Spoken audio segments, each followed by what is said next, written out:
There, well, to talk more about the state of relations between Israel and the US and the impact on the Middle East, joining me in the studio tonight, Dr. Michael Oren, the former Israeli ambassador to the United States. Great to see you as always, Michael. And over in Dubai tonight, Dr. Najat Al-Sayed, assistant professor at the American University in the Emirates. Great to see you as well, Najat. Now, Michael, I'll start with you. A pretty bad-tempered exchange, and as we just heard from Mike Wagenheim, it doesn't appear to be over yet. Have you ever seen relations this strained? Unfortunately, yes, a lot. Both from history, President Eisenhower threatened to sanction Israel after the 1956 Sinai campaign. Kennedy threatened to sanction Israel for building the Dimona nuclear reactor, etc. I could spend half the program just talking about the times that were as bad, if not worse, during my own tenure as Washington. I would say pretty much every week there was something of the caliber of what we've seen in the last few days.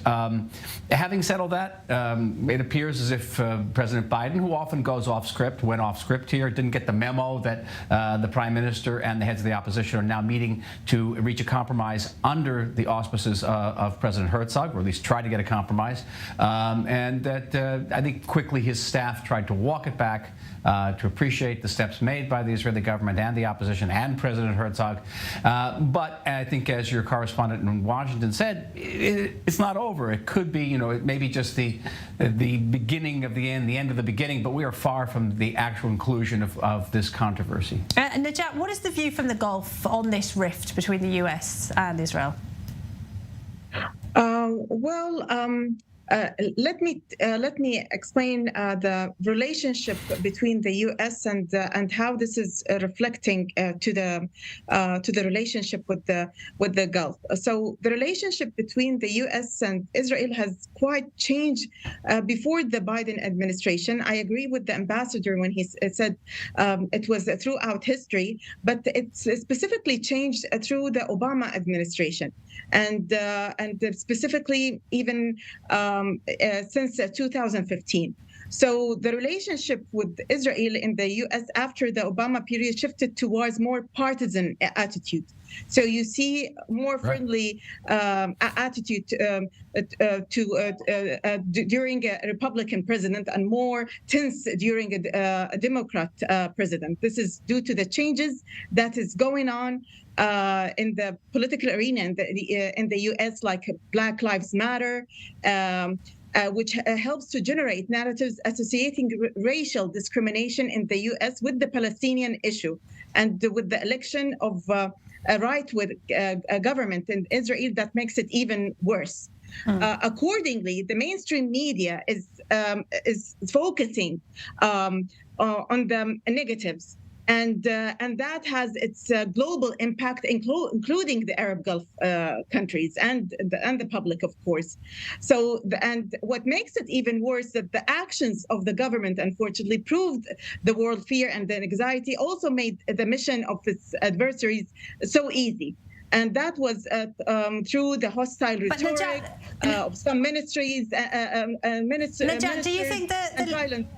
Sorry to interrupt you. Do you think the leadership in the Gulf sees the US as meddling in Israeli politics, or do they sympathize more with the Americans? Actually, what is happening in Israel is happening in the Gulf countries.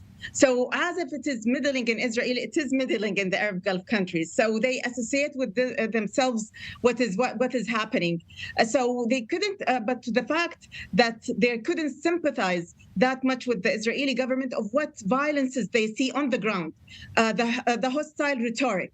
And the violences that they see against the Palestinians, and the settlements that they see. That's why actually this government is doing. It's making the mission of adversaries so easy. If they are trying to de-escalate all of these violences, they could gain more sympathy. It's doing their job for them. And Michael, I mean, she's right. Everything she says is right. Right, you agree. I agree with every word she says, including what's happened in the Democratic Party. Just last week, they published a poll that says, for the first time in history, a majority of Democrats side more with the Palestinians than they side with the Israelis. That's a sea change. Very big.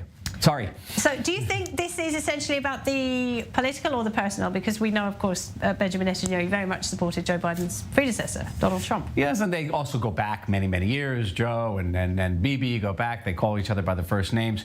And yes, but at the end of the day, it is about politics. It is about, Israel has its internal politics. America has its internal politics. There's a progressive wing of the Democratic Party, which was much smaller and afraid of the president 10 years ago. Today, they're much bigger, afraid of nobody, not from Joe Biden. And they're angry at Joe Biden because he hasn't reopened the American consulate in East Jerusalem. He hasn't condemned settlement building in Judea and Samaria. He hasn't done many, many things.